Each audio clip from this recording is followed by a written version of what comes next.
di tradisi fikih klasik itu ada hadis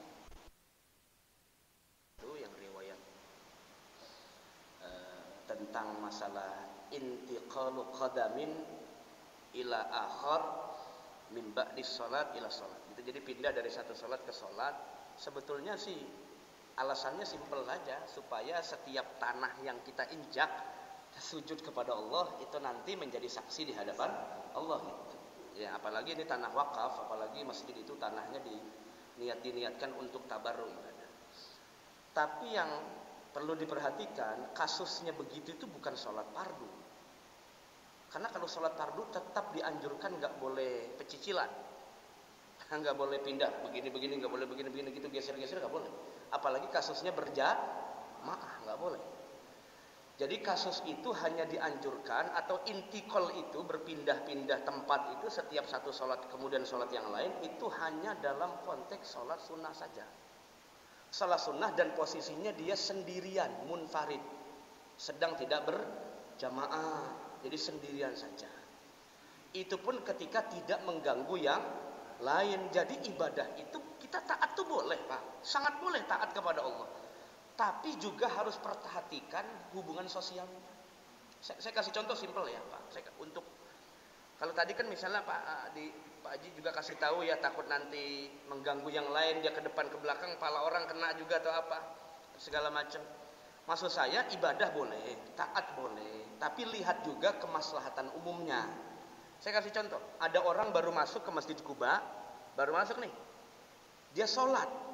Bapak udah sejak dulu di sini itikaf sambil nunggu waktu maghrib. Nah tuh orang mampir ke Masjid Kuba pengen sholat asar karena memang belum kesempatan sholat asar. Pas dia lagi sholat fardu, bapak baca Quran. Baca Quran ibadah dong, ibadah kan baca Quran ya. Tapi bacanya gede banget, padahal suaranya nggak enak itu aja. So enak aja, dia peserta MTQ juga bukan, iya kan? Begitu, muazin juga bukan, begitu, nggak ada duitnya juga. Nah itu, jadi pas baca Quran suaranya gede. Nih orang yang sholat tadi Pak terganggu, ngalor ngidul jadinya cuman gara-gara nih suara orang ngomong gede amat baca Quran, mana nggak enak lagi. Jadi keganggu sholatnya. Baca Qurannya haram. Baca Qurannya jadi haram.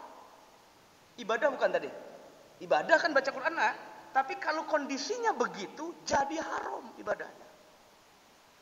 Jadi ibadah tuh ditempatkan dulu, tidak hanya egoisme, tapi harus lihat kemaslahatan samping kanannya, samping kirinya, kemaslahatan yang lain.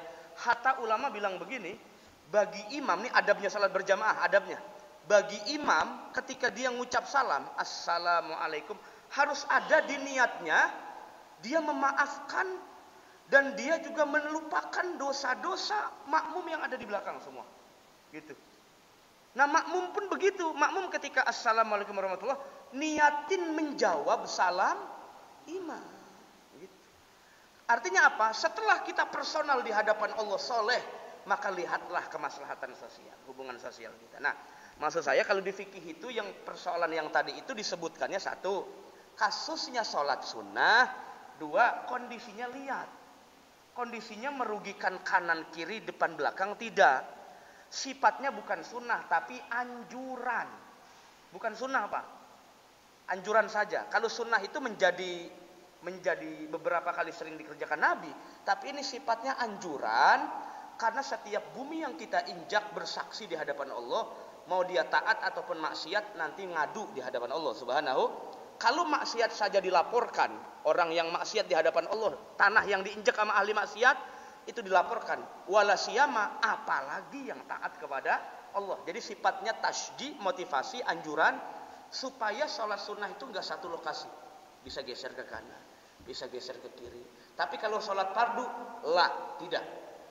Apalagi berjamaah, lah tidak. Jangan kerjakan yang begitu. Kalau sholat fardu berjamaah, silakan fokus dengan jamaahnya, ikuti shopnya, istiwa dengan shopnya, ikutin imam, selesai. Enggak usah ada intikal pindah-pindah. Meskipun jadi enggak semua riwayat hadis itu pasti sunnah, enggak.